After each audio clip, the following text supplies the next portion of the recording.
Celeb Secrets is here hanging out with social media sensation Ben of the Week, and you have a lot of exciting things going on right now. We're going to get into all of that. But to start us out, can you talk a little bit about the kind of content you create as well as your beginnings on social media? I mostly started on TikTok, just doing like funny little trend videos and skits here and there. And then I kind of found this fun format of making like a satirized version of my day and having like random things happen that some people like think are real, some people don't know if they're not real. And I had a lot of fun doing that, and then moved over to YouTube as well, and I do more kind of like challenge videos on there. I'll do like 24 hours as like the Omegle box, just talking to strangers.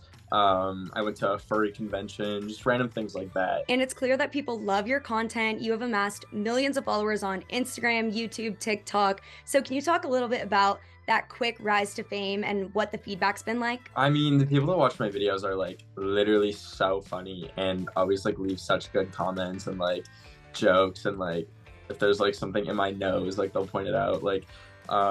So I appreciate them for that, but also just like for always sticking with me no matter like what content I'm making. They're really like the best fan base in the world. I just hope that anyone who watches my videos, it makes their day a little bit better.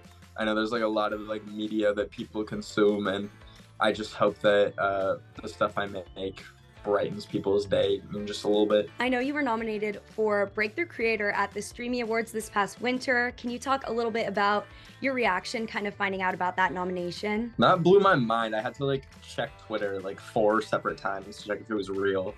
I was like nominated amongst so many like really talented creators. It was just like such an honor to even be like considered for that. So it blew my mind. This is possibly the biggest day I've ever had, God, some would say. Were you like nervous? I'm so nervous. Like I was shaking. I had to like take an iron pill extra because I was like rattling, but we're here. I feel like we don't have that many like awards in the social media sphere, so like to be nominated in one of like the biggest award shows was crazy. Since this rapid rise to success, I'm sure that your life is just night and day different than what it was before. So could you explain some of the ways that your social media success has impacted your personal life? It's taught me a lot, some good, some bad.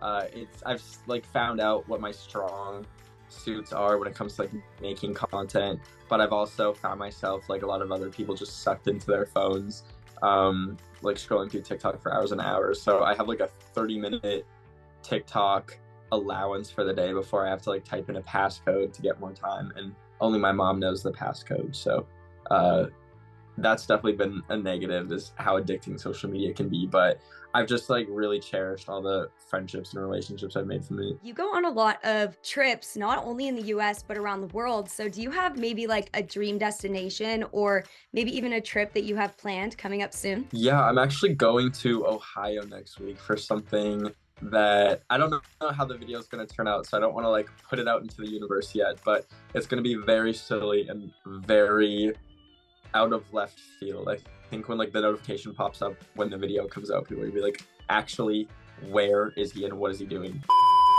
I guess I can give one secret away. I can say what I'm doing in Ohio. I'm visiting the Amish. Yeah, next week begins my foray into Amish country. Aside from, TikTok, YouTube, Instagram, you do have a podcast. So could you talk a little bit about the podcast and what you kind of cover on there? Yeah, Drama Mama is my podcast. It's like more stripped back version of my main channel. I just like talk about literally anything that's, crazy in pop culture, or if there's literally nothing crazy that week, I just kind of rant about myself.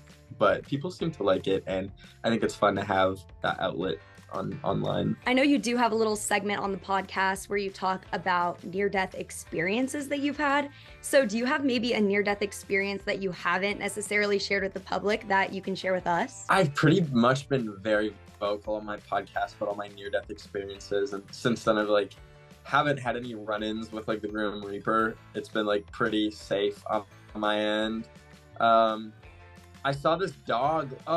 Yesterday I was literally biking and saw this like tiny little, I don't even know. It was one of those dogs that looks like a wig, and it didn't have an owner or anything. So I was gonna like try and grab it and like maybe see if it had a tag or something on it.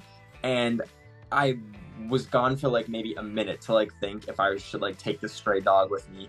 And then I came back and it was like gone. So I spent like an hour going up and down the streets, like looking for this small dog. And then I like crashed my bike while I was like looking for this dog. And I didn't end up finding it, and I just like scraped my knee. So social media is a very collaborative industry, and I know that you have collaborated with a few different influencers here and there on your podcast and in your TikToks and whatnot.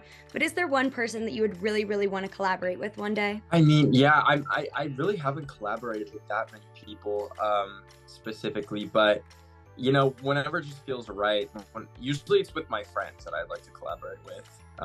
That's kind of where it makes the most sense for me, is people that I already have a friendship or relationship with. At the moment, just kind of working on little documentaries for YouTube. I tried it out earlier this year with the vegan teacher, and just like replicating that for different topics or seeing where just the documentary format takes me has been really exciting. In general, like I love interviewing people, and it's been really fun like making videos specifically about just one person rather than like me being in front of the camera. Like I do enjoy like kind of stepping back and not being the thing that people are seeing for 40 minutes straight.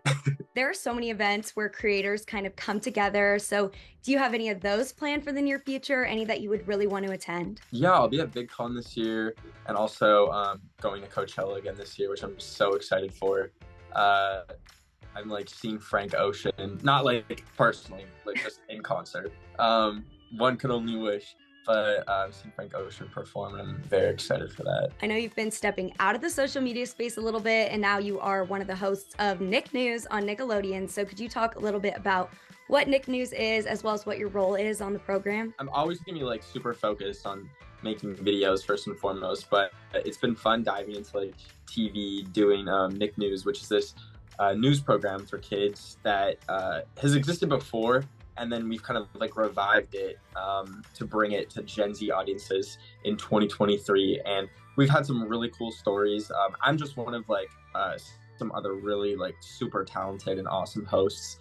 And they've done stories on AI, food insecurity. And then I do kind of like little fun facts in each episode. So it's been fun doing that. If you want some real good, juicy fun facts, tune in.